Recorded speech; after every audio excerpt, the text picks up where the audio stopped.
Assalamualaikum warahmatullahi wabarakatuh, Sobat RH sekalian. Jumpa lagi kita di channel yang keren ini. Keren jadas ya. Karena sudah sembuh dari sakit. Walaupun tadi kemarin pusing kepala ya. Sobat RH sekalian, saya tadi berjanji akan membahas harta, tahta, dan wanita. Jadi ada pernyataan dari ilmuwan politik ya, Husnul Mariyah, jika Anwar Usman tak mau lepas jabatan ketua MK, maka berlaku adagium harta, tahta, dan wanita. Itu kata Husnul Mariyah ya. Sebagaimana dilansir oleh republikmerdekaonline.id. Coba kita bacakan Sobat RH ya. Republik Merdeka, potensi konflik kepentingan dalam perkawinan Ketua Mahkamah Konstitusi Anwar Usman dengan adik Presiden Joko Widodo Idayati juga dirunut secara jelas oleh dosen FISIP UI Husnul Mariyah. Husnul menjelaskan sejumlah potensi konflik of interest yang akan muncul apabila Anwar Usman tidak mau menanggalkan jabatannya sebagai Ketua MK yang kemungkinan akan menguji sejumlah permohonan judicial review sejumlah undang-undang yang dianggap tidak tepat oleh publik. Jadi isunya tidak perkawinan biasa antara dua anak manusia, tapi ini akan berhubungan dengan politik kepentingan, ujar Husnul dalam diskusi virtual Dialektika TV Muhammadiyah bertajuk potensi konflik kepentingan Ketua MK pada Sabtu malam ya 26 Maret. Sebagai contoh, Husnul menyebutkan sejumlah undang-undang yang kemungkinan akan digugat oleh publik menjelang pemilu serentak 2002 AMPE. Seperti pasal 222 Undang-Undang 7 2017 tentang pemilu yang mengatur presidensial threshold hingga Undang-Undang IKN. IKN itu adalah Ibu Kota Negara. Itu semua kemungkinan akan berhubungan dengan MK imbuhnya. Di samping itu, Husnul juga berkaca pada putusan MK terkait dengan pengujian Undang-Undang 11 2022 tentang Cipta Kerja Ciptaker, di mana ada 4 orang hakim konstitusi yang dissenting opinion, di mana salah satunya adalah Anwar Usman. Maka dari itu Husnul menyampaikan satu adagium yang kerap muncul dalam dunia perpolitikan, di mana menurutnya adagium ini sangat tepat dilekatkan kepada Anwar Usman apabila tetap mempertahankan jabatannya sebagai Ketua MK setelah menikahi adik Jokowi. Dua manusia yang saling mencinta dan akan melangsungkan pernikahan enggak apa-apa. Tetapi lepaskan jabatan itu. Rezeki itu sudah dicatat di atas. Jangan takut harapnya. Kecuali tidak mau melepaskan jabatan dalam rangka persekongkolan jahat sehingga itu berlaku adagium harta, tahta, dan wanita. Demikian Husnul. Sahabat era sekalian, ini adalah pengamat siapa? Pilihannya Anwar Usman mundur atau Presiden Jokowi yang mundur ya. Coba kita bacakan sebagaimana dilansir oleh republikmerdekaonline.id ya, Minggu 27 Maret 2022. Memang sopan sekali ya Pak Anwar Usman ini ya. Dia bersalaman dengan Presiden Jokowi saja dia menundukkan tubuh, padahal dia adalah Chief Justice ya, hakim Mahkamah Konstitusi yang bisa menentukan bahkan nasib presiden. Republik Merdeka, rencana pernikahan Ketua Mahkamah Konstitusi MK Anwar Usman dengan adik Presiden Joko Widodo Idayati terus mendapat sorotan publik sebab dikhawatirkan terjadi konflik kepentingan usai pernikahan ini terjadi. Pakar hukum tata negara Saiful Anam menilai rencana pernikahan ini sulit untuk tidak dikaitkan dengan aspek politik. Hal itu lantaran ada persinggungan antara Kamar Eksekutif dan Yudikatif dalam pernikahan Anwar Usman dan Idayati. karena konsep pemisahan kekuasaan yang diidealkan oleh Montesquieu tidak mampu menjawab pernikahan antara Anwar dengan adik Jokowi, kata Dr. Fakultas Hukum Universitas Indonesia ini kepada kantor berita politik RMOL Minggu ya hari ini.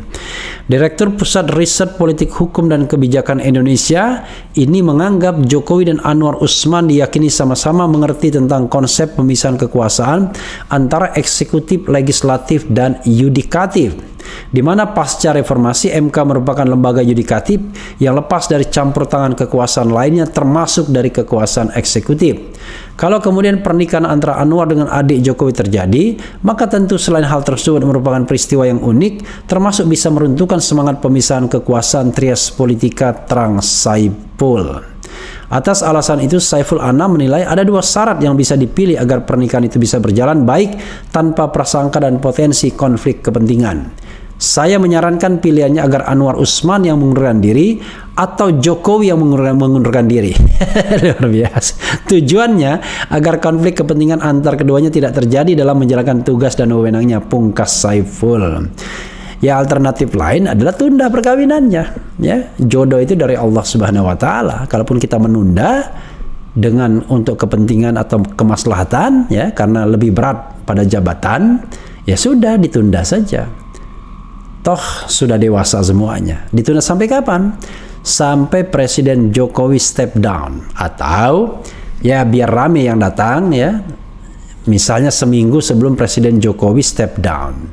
Kan setelah itu kan pasti tidak ada waktu lagi untuk misalnya memutuskan perkara dan lain sebagainya. Sudah Presiden Jokowi diambil sumpahnya, maka sudah tidak ada lagi potensi konflik of interest. Jadi sobat era sekalian, sering ketika orang mengatakan mundur-mundur itu dimaknai sebagai perasaan cemburu, perasaan nggak suka. Enggak.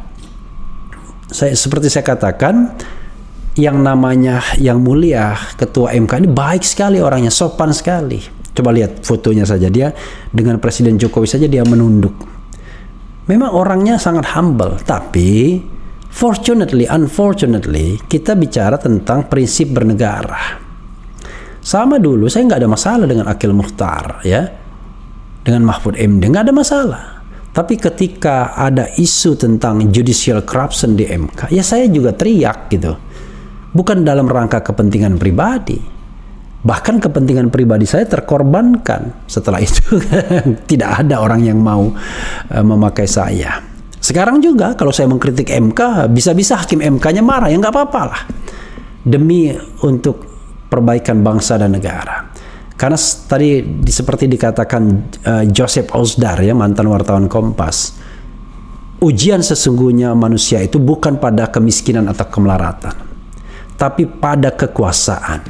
Ketika dia berkuasa, bisa nggak dia lulus menggunakan kekuasaan itu dengan cara yang benar.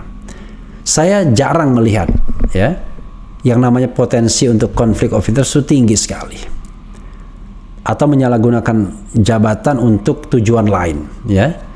Jadi sobat RH sekalian, sekali lagi sebenarnya ini bukan soal suka tidak suka. Kalau kita misalnya mengkritik, wah ini gak ada gambar Dudung Abdurrahman, Jenderal Dudung misalnya, kita kritik bukan karena suka tidak suka. Soalnya adalah kita ingin melihat bahwa pejabat publik di Republik ini trusted, fokus, membuat keputusan yang bisa dipertanggungjawabkan. Kira-kira begitu ya.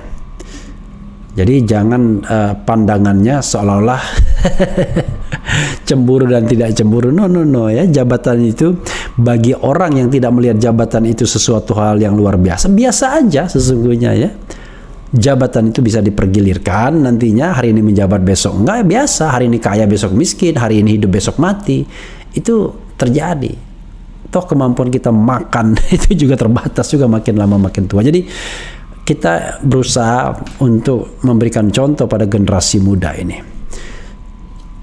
Tengok dulu tapi ya ke Refli Harun Podcast, interview saya dengan Lanyala Mataliti yang yakin 1000% akan menjadi presiden. Oh ini kok saya titik ya.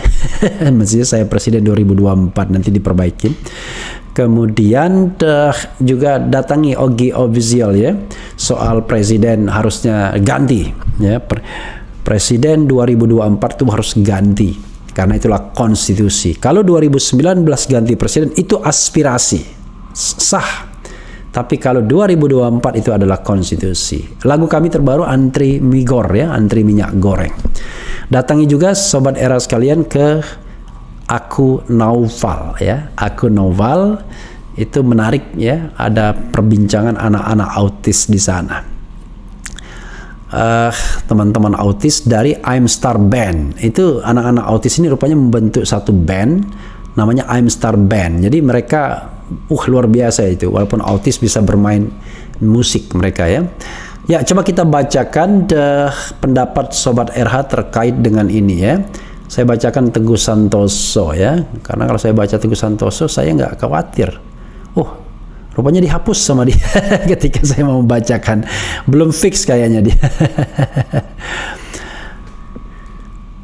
Oke.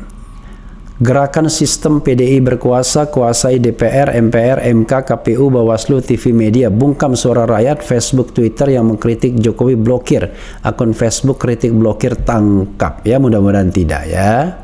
Karena kita tidak ingin juga kekuasaan itu justru digunakan untuk memenjarakan, membungkam kita. Jadi kekuasaan tidak digunakan untuk kebaikan publik, tapi justru menjadi momok atau monster bagi publik. Kita tidak ingin seperti itu. Kemudian Allah bongkar beci ke titi olo ketoro, beci ke titi olo ketoro, lama-lama ketahuan juga, kira-kira gitu. Saya terus terang saja ya, soal beci ke titi olo ketoro ini ingat sekali omongan teman saya dalam kasus Akil Muhtar. Ketika saya membongkar bahwa ada indikasi hakim MK ya terima suap, memeras dan lain sebagainya, saya yang justru disasar mau dikriminalkan kan? Ya termasuk pada waktu itu oleh ketua MK Mahfud MD ya. Sampai teman bilang tenang saja, nanti akan ketahuan juga beci ke titik olah ketara. Benar. 2010 saya mengungkapkan Akil Muhtar itu indikasinya. Dan 2013, 3 tahun kemudian ya, tanggal 2 Oktober saya ingat betul, itu persis 3 tahun karena saya gonjang-ganjing kasus itu ya kira-kira Oktober November gitu ya. Karena saya mulai dari tulisan saya tanggal 25 Oktober kalau tidak salah ya. Nah, setelah itu memang gonjang-ganjing dan tanggal 3 tahun kemudian akhirnya Akil Muhtar kena OTT ya. Oke. Kemudian coba kita baca lagi Teguh Santoso, yang kurang di Wakanda apa ya? Untuk pejabat publik di Wakanda adalah tidak adanya etika publik yang tertanam saat mereka mengemban jabatannya. Itulah saya katakan sekali lagi bahwa godaan terhadap jabatan itu luar biasa sehingga pelanggaran etika pun dilakukan. Ya, yang namanya hakim MK berkali-kali melakukan pelanggaran etika ya. Cuman kalau pelanggaran etika diperiksa oleh kolega, ya maka tidak akan diapa-apa ya. Karena itu menurut saya ya sekali-sekali penting juga yang namanya ide yang pernah dilontarkan Pak Jimli, perlu kita membuat mahkamah ya kan? Mahkamah etika. Jadi kalau soal etika pejabat publik, jadi kalau misalnya ada pejabat publik yang dianggap pelanggar etika, seperti katakanlah ini seperti ID ini ya, seperti ini bukan, tapi ini bukan pejabat publik dia, pejabat publik melanggar etika dan sanksinya berat ya ke mahkamah ini.